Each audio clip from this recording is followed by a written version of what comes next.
조세제도 갑니다. 우리 항상 구분하는 게 조세제도하고 토지제도 구분하는 거 아시죠? 토지제도는 이 앞전 시간에 열심히 우리가 수업을 했고요. 조세제도 한번 가겠습니다. 조선의 조세제도는 꼭 나옵니다. 했던 거니까 이것도 한번 했어요. 그럼 쉬워질 거예요. 복습이라 생각하고 한번 잘 살펴보세요. 자, 무슨 조예요? 네, 쌀조자, 벼조자입니다. 벼조자입니다. 벼를 생산했을 때 세금을 어떻게 걷겠냐 하는 이런 내용들이에요. 쉽게 얘기해서 요거 봅니다. 무슨 용자라고요? 쓸 용자라고요. 사람을 쓰는 거예요. 조자 갑니다.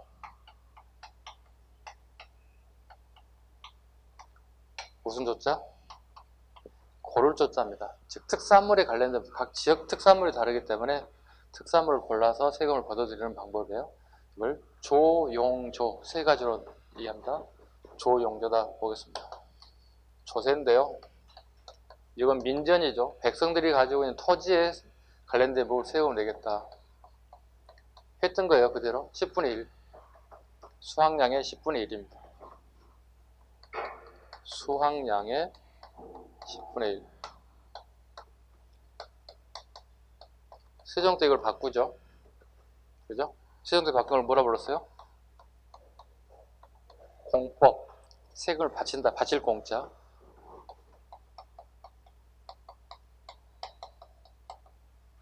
공법. 두 가지가 있죠. 연분, 구등법. 전분, 육등법. 이거 뭐라고 그랬어요? 풍, 흉. 풍년의 흉년에 따라서 1등급부터 9등급까지 나눈다고 그랬어요. 최대 20도에서 이렇게 내려오면 돼요. 20도씩 이렇게. 이렇게. 총 4도까지. 1등급에서 9등급까지 풍흉에 따라서 세금을 걷어들였다. 이건 토지의 비옥도에 따라서 6등급으로 나눴다. 비옥도에 따라서. 제도 자체는 굉장히 좋다. 그죠? 좋은 제도임에도 불구하고 예, 공무원들이 운영이 실패했다 보십니다. 운영이 실패됐다. 그 결과 만들어진 게 인조도 만들어진 영정법이다.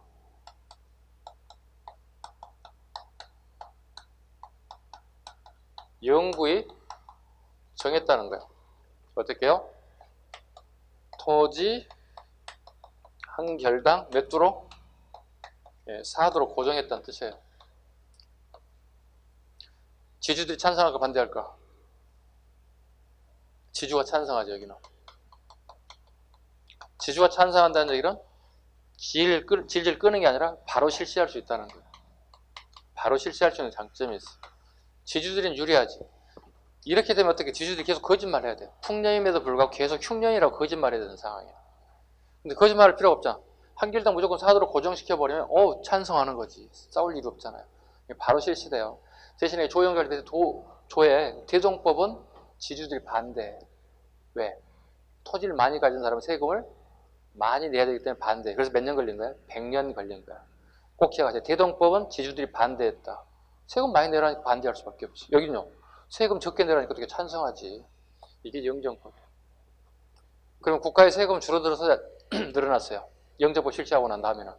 줄어들겠지. 당연히. 자, 그럼 이 감소된 이 세금을 어떻게 보완할 것인가? 그 보완책이 나와야 될 거 아니겠어요? 그죠? 그 보완책이 뭐예요? 이게 비총제예요. 이게 숙종 때 나타나는 현상이에요. 지역별 할당이에요. 지역별 할당을 해주는 거예요. 자, 하삼도는 아무래도 농사 잘 되겠죠. 충청, 경상, 전라지역 농사 잘 되는 지역이야. 그럼 어떻게 해? 이 지역은 할당량이 훨씬 더 많아지겠지. 물론 경기도도 잘 되지. 경기 평화가 있으니까.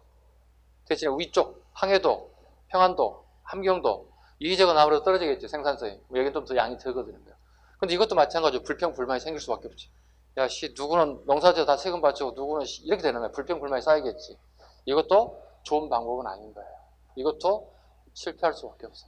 결과적으로 조선에 있는 모든 이 제도들은 성공했다고 봐야 돼, 실패했다고 봐야 돼. 실패했다고 봐야지. 다 실패했지. 그럼 실패 원인 찾아봐야 되겠죠. 왜 실패했어요? 원인을 알아야지. 자, 봐. 지금 가장 중요한 거 왜 실패했는지 알아야지. 이미 여기 답이 나와 있어. 쭉 제가 나열한 내용에 답이 다 나와 있다. 왜 실패했을 것 같아요? 실패 이유. 이거지.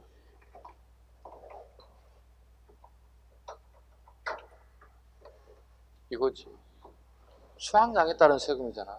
자, 여러분 똑같은 농사를 짓고 있어. 농사 잘 되는 사람, 약간 덜 되는 사람, 못 되는 사람 다 다양하게 있을 거 아니에요. 수확량에 따른 세금이면 결과적으로 농사가 잘 되는 사람 입장에서는 수확량을 늘려야 돼, 줄여야 돼, 세금 낼 때? 줄여야지. 세금을 줄여야 되는 상황이 발생됐을 거 아니에요. 그럼 누구나지. 누구나 세금을 적게 내고 싶으면 심정 아니겠어요?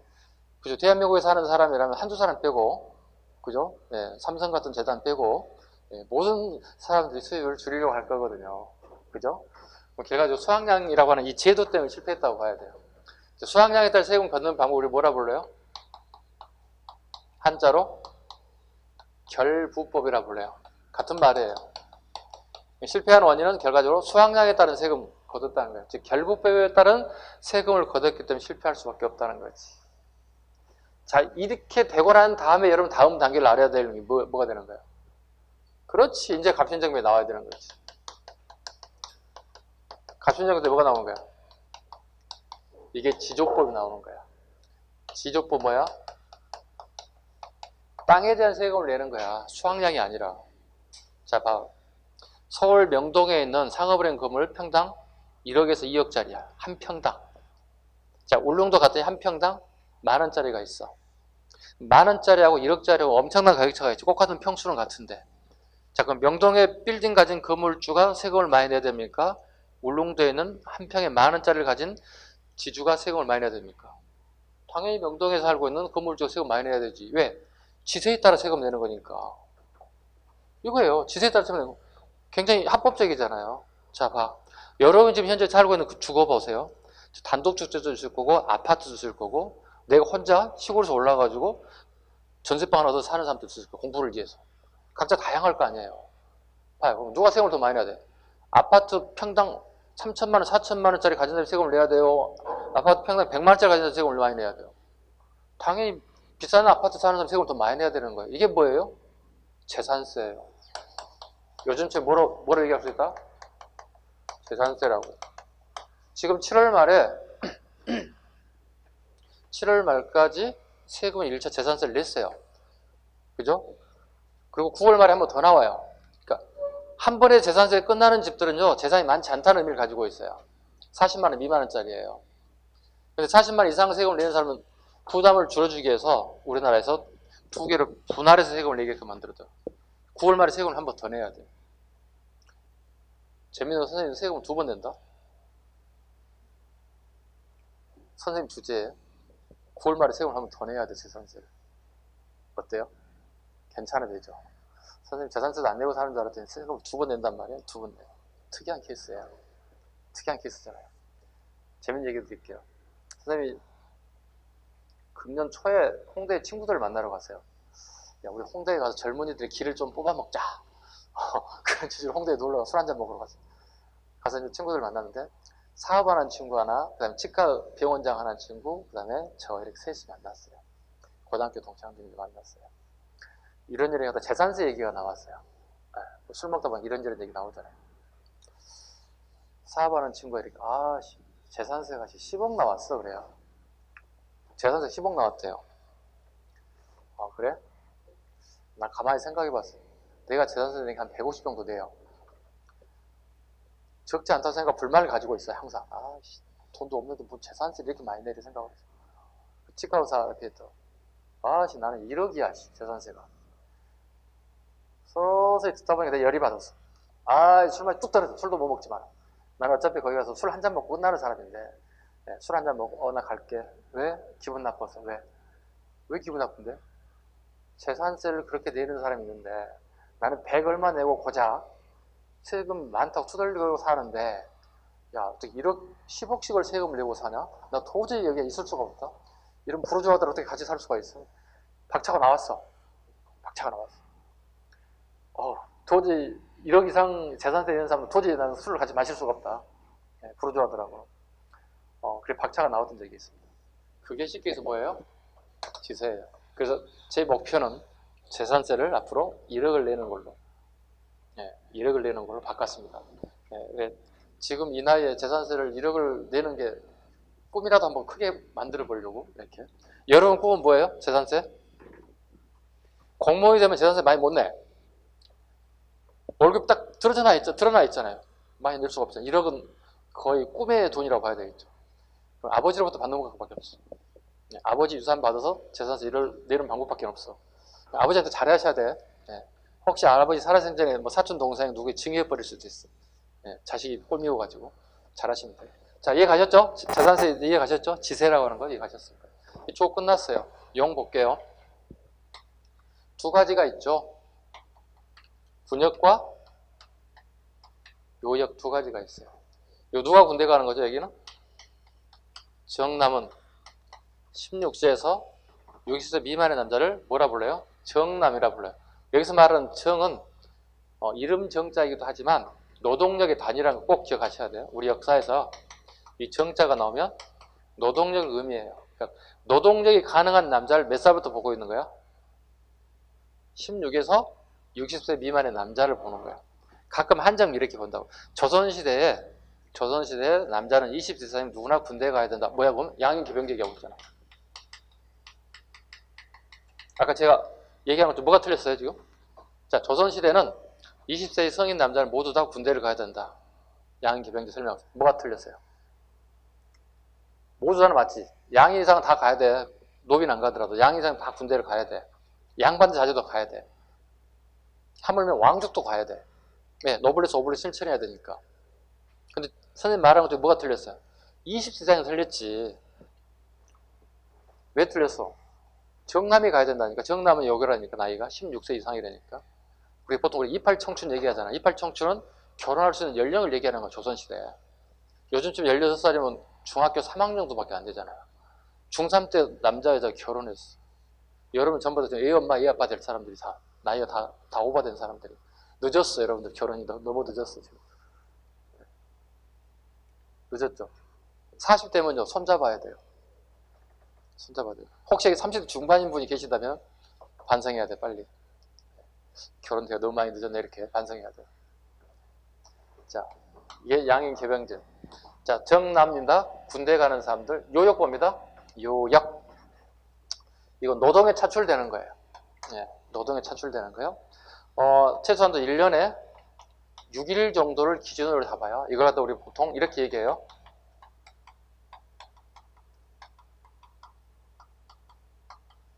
좀 유식한 단어를 이렇게 써요. 8결출 일부라고 불러요. 토지 8결당 1년에 6일 정도 노동에 차출된다. 이런 기준을 잡고 있어요. 이건 어디까지나 기준일 뿐이에요. 아셨죠? 지방관들에 의해서, 아전들에 의해서 6일이 60일로 늘어날 수 있어요. 그 권력을 가지고 전해드려요. 그래서 세금을 계속 뽑아먹는 거예요. 이런 식으로. 이게 관련된 부분입니다. 자, 군사제도에 관련된 부분에서 이거 하나 설명하고 가겠습니다.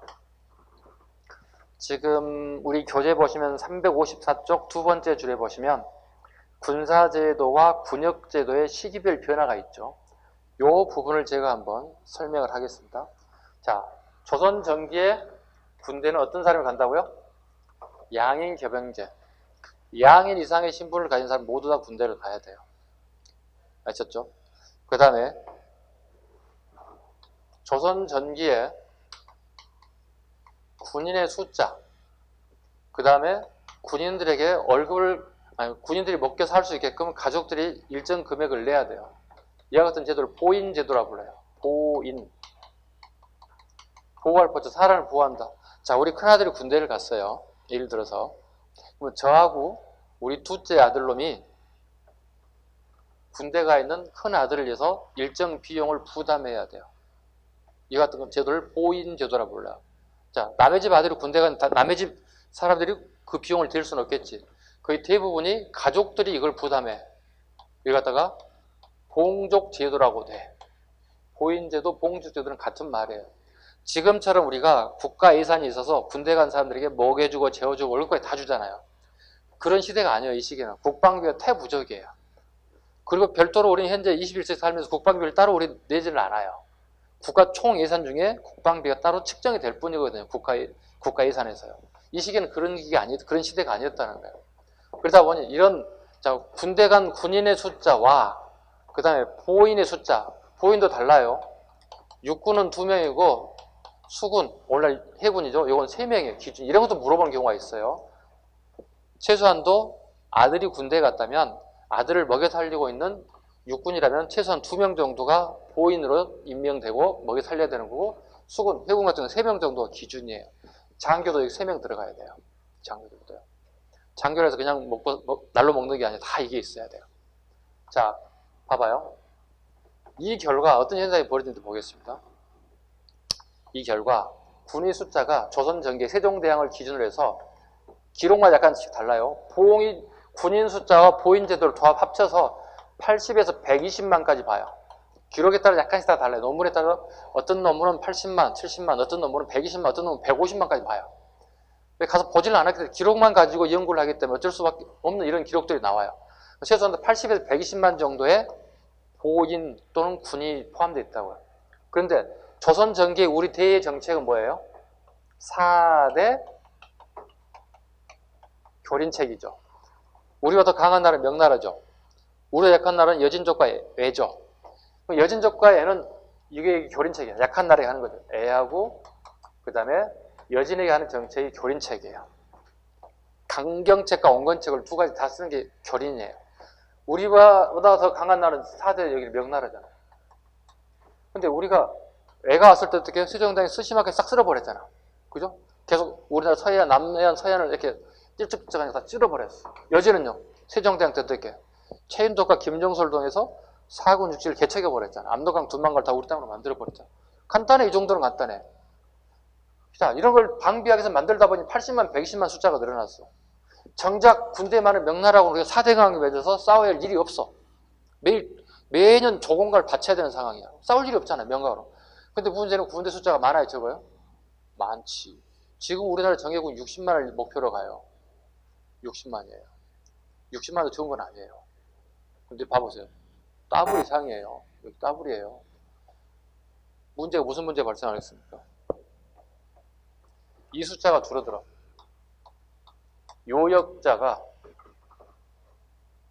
요역의 숫자가 감소한다고. 이유는 다 군대 갔다고. 그리고 다 보인으로 묶어놨다고. 자, 봐. 이번 금년 여름에 태풍 되게 많이 왔지.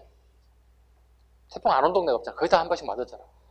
자, 지금처럼 이렇게 무슨 시설 이런 게 잘 되어 있잖아요. 단단히 묶으세요. 뭐 일기예보 해서 예보도 하고 그렇잖아요. 예전에 이런 게 없어. 또 집들도 그냥 약하게 지었어. 그러다 보니 건물도 파괴, 특히 강공서 건물이 많이 파괴돼요. 그 다음에 도로 유실도 많아요. 비가 많이 오니까. 그럼 사람이 살아가는데 건물도 필요하고 도로 다 필요하다고. 이거 어떻게 해야 돼? 다 보수공사 해야 된다고. 보수공사 왜 필요해? 유지해야 되니까. 이 사람을 데려왔다고. 이 사람 지금 없어. 다 어디가 있어? 군대가 있고 보인으로 묶여 있다고. 그럼 우리 동네에 도로가 파손돼서 길 잘린 경우도 있잖아. 이렇게 개울을 건너야 되는 경우도 있잖아. 다 잘려서 이동할 수가 없잖아. 어떻게 하지 이거?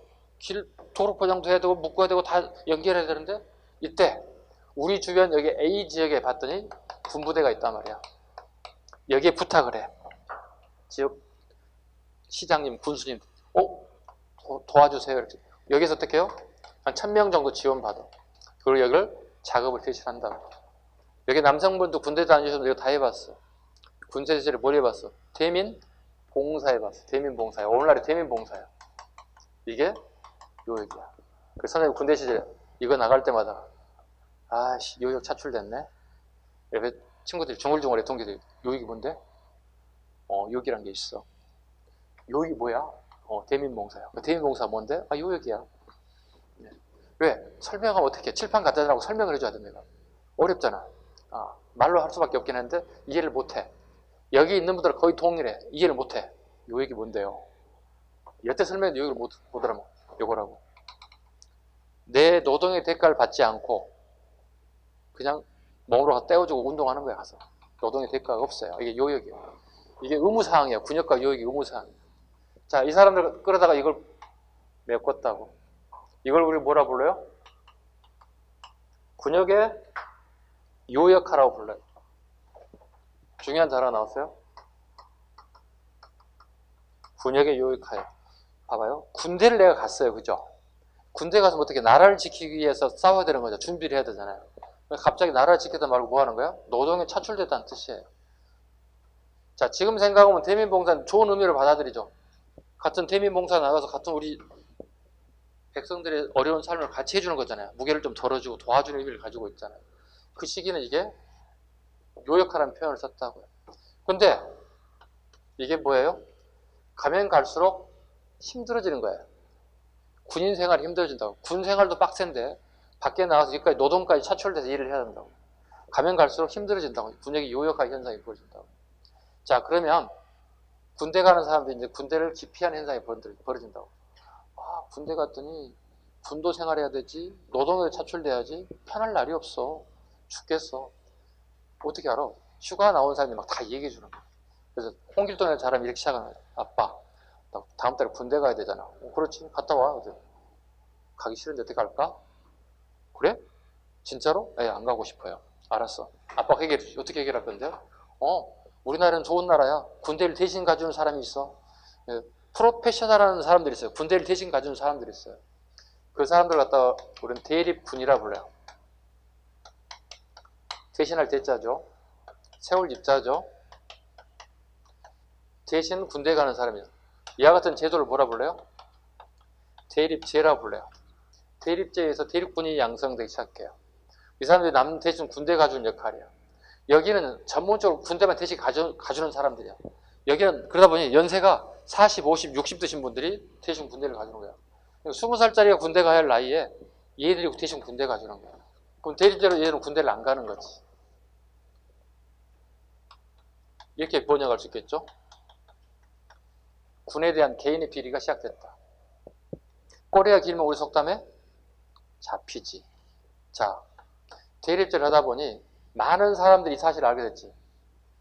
군대 가기 싫은데 나도? 우리 여기 남자분들 군대 안 가신 분도 계시고 갔다 오신 분도 계시지만 갈 때 가고 싶은 사람이 있어. 간 사람이 몇 사람 안 돼요.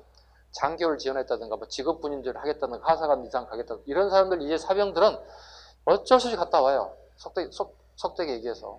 아, 가기 싫은데 뭐 끌려가서 군대 가는 사람 꽤 많아요. 이게. 저처럼 막 충성스러운 마음을 가지고 갔다 온 사람이 별로 없어요.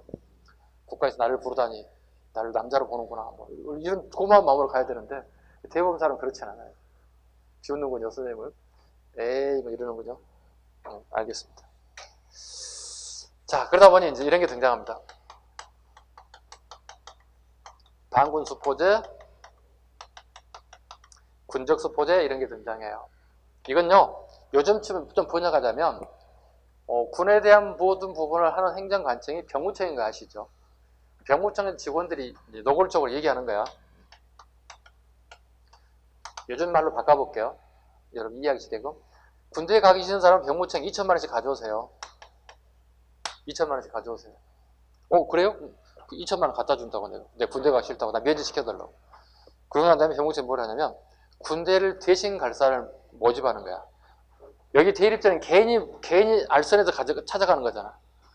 자, 병무청에서 노골적인 거예요. 대립군을 모집합니다. 군대 대신 가줄 사람이요. 1,000만 원 드리겠습니다. 1,000만 원 병무청이 먹어. 아니, 수술을 먹어야지. 병무청도 먹고 살아야 되니까. 같이 부패를 해야 되겠지. 이게 반군수포제, 군적수포제. 자, 봐봐. 대신에 두 필씩 냈던 걸 한 필로 바꾸는 거예요. 쉽게 해서. 이건 개인의 비리에서 이제 이건 노골적인 국가의 비리가 본격화됐다 보시면 돼요. 지금 이해를 돕기 위해서 이런 말을 쓰는 거니까 이해하셔야 돼요. 일단 먼저 이해되는 게 중요한 거니까 어려운 단어가 문제가 아니라. 자, 이건 꼭 나올 수밖에 없어요. 군적수포제는 꼭 잘 나오는 게 중종 때 실시됐다는 거. 이렇게 물어본다고. 다음 조선시대 군역제도 중에 군적수포제가 실시되었던 시기의 사실을 옳은 거 물어봐. 중종의 업적을 골라내는 거야. 자, 대답해야지 이제. 중종하면 떠오르는 게 누구였어? 조광조지. 그럼 조광조에 뭐가 다 알아야 돼 우리가? 조광조의 개혁정치를 최소한도 4가지 5가지 다 알아야 한다고. 자, 이미 수업 다 끝났어. 조광조 수업은. 그죠? 생각나는 대로 얘기해봐. 조광조가 이윤삭제 좋아요. 이윤삭제 하나 보겠습니다. 이윤삭제 알아야 되고요. 또요? 향약을 보급시켜야 한다. 좋습니다. 향약 보급 강조. 또요? 어린아이들 이 책을 읽었으면 쓰겠다. 소학을 장려하고 싶다. 소학. 학이슬쯤 부력 부려와요. 학문을 익히면 또한 즐겁지 아니한가. 우리 고향에 친구가 있는 자식 나보고 공부도 잘하는데 얘를 과거시험을 안 봐. 나는 과거시험 보려고 공부한 게 아니야. 인격 안정을 위해서 공부한 애야. 이런 애를 추천하자. 이런 제도를 뭐라 불러요? 혈량가 추천제. 네. 이렇게 꼴보실 애들 있잖아. 네. 과거시험 안 봐. 나는 과거시험을 통해서 관직에 등용할 생각은 없는데 인격 완성을 위해서 하는데 꼴보 시청이라는 거죠. 네, 이런 애들. 네. 그 다음에 더 있어요. 이 정도만 적겠습니다. 네. 진도 나가야 되니까. 여기에 군적수포제. 또 책 하나 나와요. 중요한 책이 하나 나와요. 이륜행실도 적겠습니다. 이륜행실도. 장유유서 친구가 아니 어른과 아랫사람 간에 풍우유신. 장유와 풍우를 강조했던 친구 간에 그 다음에 어른과 아랫사람을 강조했던 중종 때 군적 수포제다. 자, 총체적이죠. 개인의 비리가 터져 나오기 시작하고 병역에 대한 그다음에 국가에서도 병역에 대한 비리가 노골화되기 시작하잖아요. 돈 받고 군대를 대신 보내주는 사람이 등장하고 시작하잖아요. 이걸 실학자가 비판합니다. 실학자 유영원이 비판합니다. 유영원이 비판합니다. 비판이 능사가 아니지. 비판가 능사가 아니라 뭘 얘기해야 돼? 비판할 수 있으면 대신에 대안도 얘기해줘야 돼. 진정한 비판이 되겠지. 처음으로 돌아가자. 처음 뭐예요? 양인교병제 추가할까요? 병농일치. 자, 여기서 적어보겠습니다. 그럼 저걸. 자, 봐봐요. 하나 더 봐보세요. 더 추가할게요. 중종 반정 이후에 무슨 일이 발생되느냐. 사대부 놈의 새끼들, 자식들, 양반들, 그 다음에 현역 공무원. 이때부터 군대 안 가요. 꼭 기억하셔야 돼요. 네. 그리고 국방비도 안 내요. 그래서 300년 이상을 세금을 안 내고 살아. 그래서 흥선대원군 때 뭐가 나와요? 흥선대원군 시기에 뭐가 등장해요? 국방비 안 내려고 갖다 국방비 내게 하는 방법을 뭐라 불러요? 3정 중에 군포 가장 mon란했죠. 그 뭐예요? 대신 흥선대원군 때 이거 설치한 게 뭐예요? 자, 물어봤다 흥선대원군이 다음 시간에 해야 할 내용인데 왜 세금 안 냅니까? 물어봤어요. 저기 일반 백성 세금 내는데요. 나 양반이야. 왜 이래? 양반이니까 세금 안 내겠대. 언제부터 안 낸다고요? 중종 반정 이후부터 안 낸다고요. 그래? 근데 백성들이 울고 있잖아. 돈 많이 벌지 못한 백성은 세금 왕창 내고 잘 먹고 잘 사는 부자 양반들은 세금을 안 내고 있잖아. 국방비를 안 내고 있잖아. 불합리하잖아요. 뜯어 고쳐야지. 흥선대원군이. 그게 뭐예요? 호포론이에요. 군포를 안 내는 거야. 그러니까 왜 안 냅니까? 신분이 높기 때문에 안 낸다고 얘기하잖아. 그럼 신분에 관계없이 세금을 거둬도 되는 거죠. 그게 뭐예요? 집집마다 세금을 다 내는 거야. 이게 뭐예요? 호포제예요. 호포론, 호포제예요. 너 집 있잖아. 앞으로 제도가 바뀌었어. 신분의 세금을 내는 게 아니라 집집마다 세금을 매길 거야. 이게 호포론이에요. 봐요. 몇백 년 동안 얘들 세금 안 내고 있는 걸 흥선대원군 때 이제 그 제도를 바꿔서 세금을 내는 거야. 그럼 양반이 어떻게 해? 여태 안 내다가 300년 동안 안 내는 흥선대원한테 딱 걸렸지. 쪽팔리지. 그치? 그 양반이 어떤 방법으로 세금을 걷어요? 내야 되잖아. 흥선대원의 밑보면 어떻게 주 목숨 아니야. 우리 집에 머슴이 있어. 홍길동이라고. 야, 길동아. 저기 서울시청에 가가지고 이거 쌀 한 가마 내고 와. 왜요? 내고 오라고 내고 와. 대신에 김대감댁 머슴 홍길동이 냈다고 분명히 적고 와야 된다. 알았지? 알겠습니다. 왜? 내 이름을 밝히기 어렵다고. 왜? 양반으로 평생을 살아왔는데 쪽팔려. 속된 말로 얘기해서. 그러니 김대감댁의 머슴 홍길동이 세금을 대신 내고 왔다. 이렇게 기록하면 세금 내는 걸 되는 거야.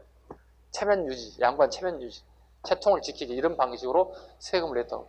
이해 갔죠 이제? 왜 호포론이 나온지를 이해 가야 돼. 무조건 외우면 안 돼. 이렇게 됐다고. 어디 있어? 이렇게 됐다고. 처음으로 돌아가면 뭐죠 그러면? 양인 개병제를 가면 문제가 없다는 거지. 왜? 군대 안 간 애들이 여기 있었잖아 아까 방금.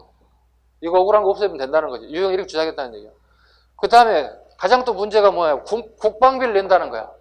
얼마나 부담스러워 국방비 낸다는 게. 국방비 안 내면 되잖아. 어떻게 해요? 평농일치. 그 주변 땅 주면 되잖아. 구인단한테 일구를 하면 되잖아. 그리고 여기 들어가면 되지. 양인 개병제 뭘 들어가면 돼? 평농? 일치도 가면 되지. 이렇게 주장했다고. 이게 이제 유형원의 주장이에요. 실천될까요? 안 될까요? 유형원의 주장. 오늘 좀 이따 해야 되겠지만 실학자들의 주장은 거의 성공 확률이 없어요. 왜요?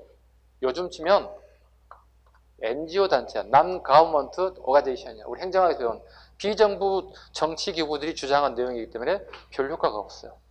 물론 이제 21세기 현대사회에서는 NGO 단체의 주장을 많이 수용하려고 하죠. 법 제정할 때 많이 또 응용하려고 하긴 하지만 이 시기에는 그게 거의 통하지 않았다 이렇게 보시면 돼요. 됐죠? 그 다음에 이제 균역법. 균역법 보겠습니다. 균역법. 요거 아까 누구라고 그랬어요? 연인군. 연인군이 세자 시기에 백성들의 삶의 모습을 봤다고 그랬죠. 군포를 몇 필씩 냈다고요? 2필씩을. 그렇죠. 본인이 연인군에서 왕이 됐죠. 영조가 됐죠. 영조가 된 다음에 몇 필로? 한 필로 줄여줬다. 이게 균역법이에요. 역을 균일하게 해줬다. 깎아줬기 때문에 뭐라고 부른다? 감포론이라고도 한다. 깎아줬기 때문에, 포를 깎아줬기 때문에 이걸 감포론이라고도 한다. 감포를 한다. 그 다음에 마지막에 호포제. 흥선대원군 때 호포제라고 한다. 신분에 따른 게 아니라 집집마다 가가 호호별로 세금을 냈다. 앞으로는 양반도 내고 민들도 내기 때문에 같을 동자를 써서 동포제라고 한다. 대신에 뭐로 냈다? 우리 옷감을 원단으로 하는 지금 여러분이 입고 있는 이 옷감 자체가 디자인만 틀려서 다 옷감이라는 얘기잖아. 기본은. 이 옷감은 현금과 똑같아. 이 시기에. 그래서 포로 냈다 해서 호포제, 집집마다 포를 거뒀다. 또는 양반도 내고 양인도 냈다. 동포제 이런 말을 써요. 자, 완벽하게 됐죠. 이제 용에 대한 부분. 흐름 공부해 하셨죠. 조용조는 흐름 잡아야 되는 거예요. 그리고 중간중간에 나오는 단어들이 여러분들이 여기 새겨내야 돼요. 물론 익숙하지가 않아. 현대 쓰지 않는 용어들이 대부분. 처음 하실 때 가장 어려운 점이 이런 거예요. 거의 대부분 모르는 용어들이고 다 한자어야. 한글이 별로 없어. 선생님 쓰는 거 봐봐요. 조사 이해는 없어. 거의 다 한문이에요. 다 한자어들. 그게 어렵지. 그래서 자주 쓰고 써보시면 여러분들이 익숙해질 수 있어요. 마지막 주어 갑니다.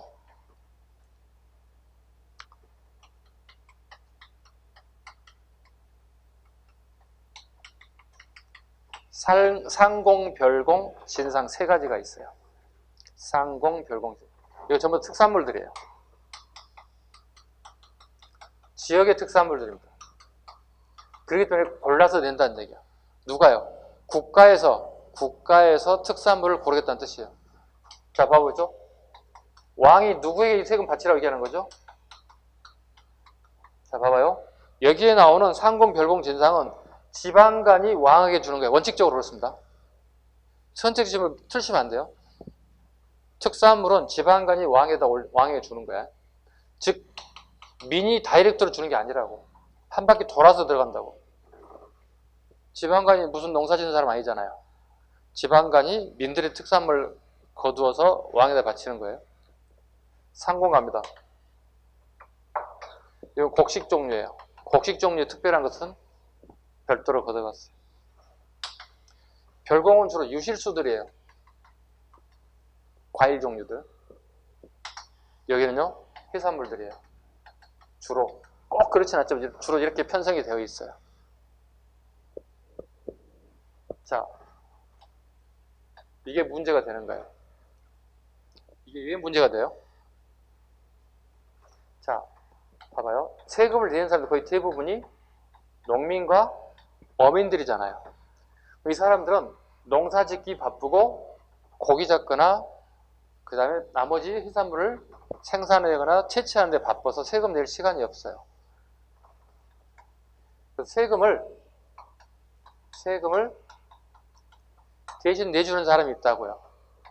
이걸 뭐라 불러요? 방납업자라고 얘기해요. 대신 내줘요. 방납자. 근데 문제는 이 방납자들이 세금을 대신 내주는 대신에 여기에 상응하는 이자조로 더 많은 걸 걷어가요. 그 다음에 방납업자들이 이걸 대신합니다. 이걸 대납이라고 불러요. 대납을. 자, 이렇게 얘기할 수 있겠지. 이 사람은 세금을 대신 전문적으로 내주는 사람들이야. 근데 세금을 더 많이 걷어가. 내 입장에서 보니까 안 되겠네. 내가 직접 내 관할구청에 찾아가지고 세금 다이렉트로 바로 내야 되겠네. 그럼 세금이 훨씬 더 줄어들 거 아니야. 그런 마음을 가지고 내가, 자, 이게 특산물이라면, 분필이 특산물이라면 내가 살고 있는 관할구청에 가서 직접 세금을 내려왔어. 분필 하나 가져왔습니다. 받으세요. 이렇게 얘기했어요. 관할관청에서 보니까, 야, 이거 분필이 좀 쓰다가 말았잖아. 이거 받을 수가 없지. 이렇게 거부해요. 그리고, 알았어요. 제가 새로운 걸 가져올게요. 집에 가서 다시 구매해가지고 새 걸로 가져왔어요. 이때 다른 말을 해요. 공무원들이. 이 앞전에 쓰다만 거 있잖아. 이것도 같이 놔두고 갈래? 이렇게 얘기해요. 그럼 새 것도 가져가야 되고 새 것도 헌 것도 다 놔두고 가야 돼요. 더 양이 더 많아져요. 하나 같은 거 2개, 3개로 막 늘어나기 시작한 거예요. 그러다 보니 농민과 어민들이 주로 방납업자들을 통해서 세금을 대신 내주려고 하는 그런 제도를 활용할 수밖에 없어요. 이게 이제 공직자들의 행포죠. 쉽게 얘기해서. 예, 이런 제도들이에요. 이게 이제 상공, 별공, 진상이 있었는데, 자, 이게 굉장히 문제가 있었어요. 그래서 중간중간에 이 부패한 부분을 갖다, 이 부정한 부분을 바꾸기 위해서 제도의 개혁을 주장한 사람들이 있었어요. 일명이 갖다가 수미법이라 불러요. 쌀로 거두려면 된다는 거예요. 이게 문제점이 뭐냐면 현물이라는 거예요. 현물이다 보니 세금을 내려가는 과정 중에 변질이 생길 수도 있고 그 다음에 찌그러질 수도 있고 여러 가지 상황이 전개된다 이거지. 그러니 현물을 갖다가 쌀로 걷어들이면 문제가 없지 않겠느냐. 쌀은 누군가가 물을 붓거나 비를 맞아서 비가 맞지 않는 한 부패하지는 않을 거라는 얘기거든요. 그래서 쌀을 세금을 대신 내자. 수미법을 처음 주장합니다. 조광조. 네, 조광조가 수미법을 주장해요. 주장일 뿐입니다. 율곡, 이이도 주장합니다. 다 개혁자들이잖아요. 개혁하는 사람들이잖아요. 그죠? 그 다음에 유성룡도 주장합니다. 자, 이 두 사람도 주장했습니다. 실천되지 못했습니다. 유일하게 유성룡은 실천합니다. 실천하고 1년 동안 실천해봤어요. 근데 성공 못하고 실패했어요. 더 이상 할 수가 없었어요. 지금 적는 거 다 시험 요소예요. 이거 7급하는 사람 이거 잡아야 돼요. 조광조, 이, 유성룡 모두 다 수미법을 주장해서 실천하지 못했다. 아니에요. 유성룡은 1년 동안 실천해서 실패했어요. 그럼 최소한 유성룡이 실패했다는 것 정도는 알아야 돼. 9급엔 나오지 않겠지만 최소한 7급 하신 분들이 있다면 여기 계신 분이나 방송을 보신 분 계신다면 유성룡이 수미법을 한번 했다는 것도 기억을 잘 해두셔야 돼요. 이게 수미법이에요. 자, 실천하지 못했다, 다 실패했다. 수미법입니다. 이걸 이제 17세기 강해군 시기에 갑니다. 강해군 시기에 옵니다. 강해군 시기는 딱 타임이 좋아요. 이제 막 전쟁 이후에, 임진왜란 이후에요. 임난 이후에 우리나라가 좀 경제적으로 굉장히 어수선한 시기예요. 이때 본격적으로 실시하게 되는데요. 가정을 한번 보세요. 한백겸, 호조에, 호조에서 일하는 사람, 원하시면 기획재정부라 보시면 돼요. 한백겸이 영의정이었던 이원익에게 이걸 보고한다고. 이거 하는 게 어떻겠습니까? 너무 민심이 너무 안 좋아지는데요. 그래? 검토해봤더니 이원익이 괜찮아. 괜찮은 것 같아서 이원익이 광해군에게 건의해요. 유일하게 강해군식의 영의정 이원익만 북인이 아니에요. 유일하게. 이원익은 5명의 왕을 모셔요.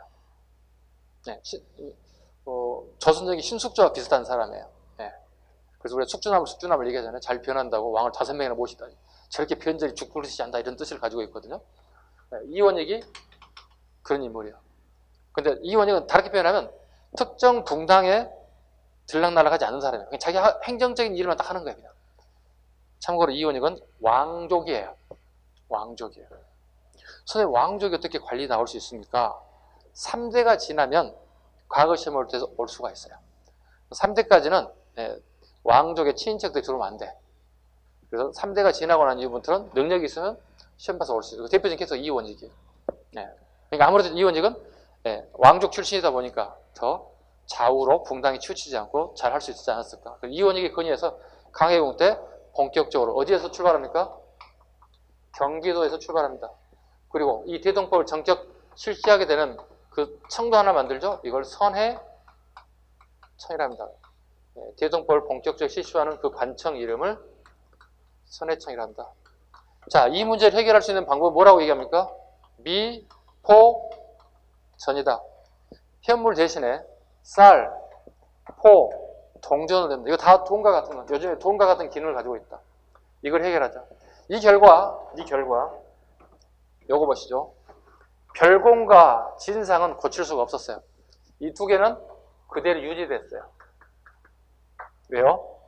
왕이, 야, 저기 제주도에 있는 감귤을 좀 먹고 싶은데, 모르시는가 본데, 대동법 실리가 그, 이제 감귤 걷어갈 수가 없는데, 이게 안 돼.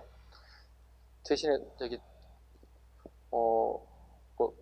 감귤 대신에 다른 거 과일을 드시면 안 될까? 이게 안 돼요. 그래서 요건 그대로 유지돼요. 요것만 대동법 실시 이후에 폐지됐다. 됐죠? 기억을 잡을 수 있겠죠? 이렇게. 자, 본격적으로 대동법이 실시된다. 경기도를 출발점으로 갑니다. 전쟁 이후에. 됐죠? 자, 그리고 미포전으로 세금을 걷게 됐다. 그 결과 17세기 시작됐던 것이 18세기 숙종 때 전국적으로 실시되게 됐다. 단 제외되는 지역이 있어요. 익류지역은 제외합니다. 국경선이 뜻입니다. 익류지역은. 자, 함경도에서, 평안도에서, 제주도에서 바다 건너 물 건너서 세금을 걷어왔어. 다시 세금을 국방비에서 다시 보내면 어떻게? 비용이 더 들어간다는 얘기야. 왔다 갔다 하는 운반비가 더 많이 들어간다고. 그러니 익류지역은 중앙정부로 보내지 말고 자체 사신접대비라든가 군사비로 회계 처리하고 나중에 결과만 보고하면 된다. 이런 식으로 이 지역은 배제시켰어요. 몇 년 걸렸죠? 17세기에서 18세기까지 한 세기 100년이 걸렸죠. 왜 아까 100년 걸렸다고 그랬습니까? 누가 반대했다고 그랬죠? 지주들이 반대해서 100년 걸렸다고요. 대동법은 전국제 실시하는데 100년이 걸렸다 이렇게 얘기합니다. 자, 이해 가셨죠? 그 다음에 대동법 실시 후에 결과치를 한번 보겠습니다. 대동법 실시 후에 어떤 결과가 사회에 나타나는지 보겠습니다. 결과는 355쪽에 하나씩 다 나와 있습니다. 하나씩 보겠습니다. 국가의 수입이 증대됐다. 국가의 수입이 증대됐다. 그 담당 관청은 선해청이다. 선해청 밑줄 그으셔야 돼요. 꼭 알아야 돼요. 두 번째, 무전 농민의 부담이 감소했다. 무전은 땅이 없는 농민을 얘기하는 거야. 네, 무전 농민은 앞으로 세금 안 내도 돼요. 감소했다. 세 번째, 공인이 등장해서 별표합니다. 공인이 등장했습니다. 자, 공가를 받아 국가에 필요한 물품을 대신 사다주는 공인의 등장으로 선대제 숭업의 발달, 유통경제의 발달, 상품화폐 경제의 발달 밑줄 그었습니다. 상품화폐 경제가 발달됩니다. 즉 내가 1년 동안 쌀 농사만 졌더니 1년에 돈 수확을 결산을 뽑아봤더니 100만 원밖에 벌지 못했네. 그런데 내가 서울 경기 주변에 사람이 많이 밀집되어 있는 곳에 무농사, 배추농사, 시금치, 양파, 하다못해 꽃, 하예, 특히 경기도 고양시 지금도 하예단지가 발전되어 있습니다. 이때부터 조선후기 대동법 실시 이후에 경기도와 고양시 같은 경우는 하예단지가 발달돼요. 아니 세상에 꽃을 길러가지고 아름답게 쌓아가지고 서울에 종로에 갖다 놨더니 팔려. 이거 웬 떡? 그리고 농사짓는 훨씬 더 수익이 좋아지는 거야. 이거네. 그래서 많은 사람들이 돈이 될 수 있는 작물들을 재배하기 시작했다. 이거 다 상품 작물이라고 불러. 그럼 상품 작물이 있다는 얘기는 사고 팔 수 있다는 얘기가 되는 거잖아. 그럼 뭐가 되는 거야? 상업이 발달될 수밖에 없고, 그게 교환수단이 합해기 때문에 상평통보가 발달될 수밖에 없어요. 그래서 상평통보 숙정도 훨씬 더 많이 찍어내야 돼. 왜? 물물 교환이 아니라 이제 도저히 거래가 이루어지기 때문에요. 그 다음 갑니다. 대동법 실시 후에도 별공과 진상 그대로 남아 있습니다. 그 다음에 삼양진, 강경, 원산 등이 대동매 뒷산지로 상업도시로 발전합니다. 즉 강이라든가 바닷가를 끼고 있는 도시들이 이때 기하기수적으로 발전할 수밖에 없다. 자, 상품화폐 경제의 발달과 관련 조세의 급납화 밑줄 그었습니다. 조세의 급납화. 자, 세금을 내러 가는데 예전에 여러분들 구루마에다가 쌀 싣고 보리 싣고 다 세금 내려갔다는 뜻이에요. 그런데 이제는 돈으로 가져가면 돼요. 조세의 급납화예요. 간단합니다. 갔더니 강공선지, 창고인지 구분보다면 안 되겠죠? 조세의 급납화. 그러면 조세의 전세화 밑줄 그었습니다. 어려운 단어가 하나 들어가 있네요. 조세의 전세화 한번 보겠습니다. 이거 번역하라 했더니 친구들이 번역한 사람이 별로 없더라고. 조세 전세하란 말이 무슨 말일까? 번역 한번 해보겠습니다. 우리 조용조 있죠? 여기서 말하는 조는 요조자입니다. 고를 조자입니다. 자, 특산물을 내는 세금이라는 뜻이지. 맞죠? 특산물을 내는 세금이 전세화됐다. 무슨 말이에요? 전세방도 아니고 상월세방도 아니고 전세하란 말이 뭘까요? 요거예요. 민전을 얘기하는 거예요. 민전을 얘기하는 거예요. 조세 전세라는 말은 요 세금을 내는데 요거에 따라 세금을 내는 거예요. 자, 이거 하고 이제 이해 갈 거예요. 자, 대동법의 기준을 봐야 되겠죠. 이제 내용만 봤으니까 대동법의 기준을 봐보죠. 17세기 상황과 18세기 상황이 좀 달라요. 봐요. 토지 한 결당 여기는 16두의 세금을 냈어. 여기는요 12두의 세금을 냈다. 자, 계산 한번 해볼게요. 실제적으로 세금을 얼마쯤 냈는지 한번 보겠습니다. 자, 선생님이 17세기에 살았어요. 17세기 제가 경기도 용인에 살고 있어요. 예를 들어서 토지를 내가 3개월의 토지를 가지고 있어요. 근데 내가 내야 할 세금은 얼마겠습니까? 16을 곱하면 되는 거야. 16을 36, 18 48두가 내가 세금을 내야 된다고. 두라고 하는 말은 말이 한 말로 매는 거야. 한 말. 드럼통에 한 반쯤 정도 되는 것 같다고 그러면 한 말이라고 정도해요. 그 정도. 이 정도 된다는 뜻이죠. 18세기 사는 사람이요. 자, 선생님 경기도 수원에 살아요. 자, 5개의 토지를 가지고 있어요. 오케이? 그리고 내가 세금을 한 결당 12두니까 세금을 12두를 냈어요. 5, 20, 60두의 세금을 낸다. 이게 세금을 내는 방식이에요. 자, 봐봐요. 그렇다면 세금을 내는 데 있어서 땅이 많은 사람은 세금을 많이 내야 되는 거고, 땅이 없는 사람, 무전농민은 아예 세금을 내지 않아도 되는 거고, 한 결 내지 2결 정도 가진 사람은 굉장히 소량만 내면 된다는 거예요. 굉장히 평준화 돼버렸잖아요. 토지 결수에 따라 세금을 내는 거니까. 왜? 그럼 어떻게 농민이 토지 결수가 적더라도 어떻게 내가 열심히 해서 어떻게 수확량을 늘리려고 할 거 아니야. 내 땅이니까. 내가 생산량을 늘려야 먹고 살 수 있는 길이 생기니까. 거짓말 안 해도 되는 거죠. 공무원에 가서 거짓말 안 해도 되는 거죠. 공무원이 줄 잘라서 몇 개월이면 끝나는 거잖아요. 간단하잖아요. 혁신적인 거잖아요. 봐봐요. 요겁니다. 조세 전세하는 말은 다시 갑니다. 특산물을 내는 대신에 앞으로 내가 토지 결수에 따라서 세금을 낸다는 뜻이 전세화 뜻이에요. 자, 전세한 말은 뭐라고요? 토지의 결수에 따라서 내가 세금을 징수하겠다 이런 의미를 가지고 있어요. 요거에 따라 달라진다는 뜻이야.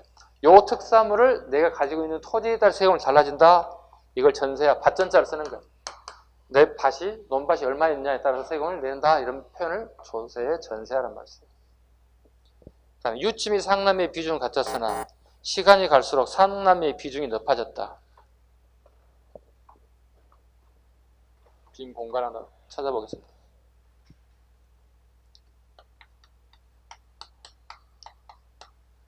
항곡이란 말 아시죠? 우리 전정, 분정, 항곡 중에 빈궁자들에게, 빈민들에게 국가에서 쌀을 빌려주고 저리 이자를 통해서 그 다음에 갚는 제도를 환곡이라 불러요. 그럼 여기에 당연히 A나 집이나 이자가 있겠죠. 비싸진 않겠지만 저리 이자를 보태서 세금을 내야 된다고요. 그럼 이걸 어떻게 국가가 가져가는 거잖아.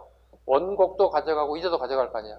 그런데 원곡은 그대로 창고에 보관하면 되는 거예요. 이자를 볼게요. 이자를 두 개의 분산해 간다고요. 첫 번째 상한미가 있어요. 상한미는 중앙간청 서울로 올려 보내는 거예요. 그 다음에 유치미는요. 여기에 지방정부가 운영비로 쓰는 거야. 근데 가면 갈수록 상한미가 증가된다는 얘기야. 유치미는 어떻게 감소하고 있지. 유치미가 감소한다는 얘기는 뭐야? 지방정부가 운영비가 없어서 문을 닫아야 되는 상황이 발생된다고. 그러면 대동법이 실시되고 난 다음에 점차 상한미가 비중이 높아진다는 얘기는 누구의 생활이 어려워지는 거야? 지방정부가 힘들어진다는 얘기가 되는 거예요. 자, 언제 우리가 상한미가 폐지돼요? 우리 근대에 와서. 자, 마지막 숙제 주겠습니다. 갑신정변입니까? 가보개입니까? 숙제 한번 드리겠습니다. 실생 한번 잘 찾아서 답변을 주시기 바랍니다. 문제는 뭐라고요? 상한미가 취소된다는 것.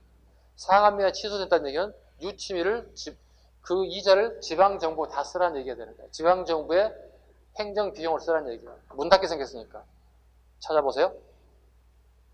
상한미 언제 없어집니까? 갑신입니까? 가봅니까? 찾아봐 주시고. 자, 시작하겠습니다.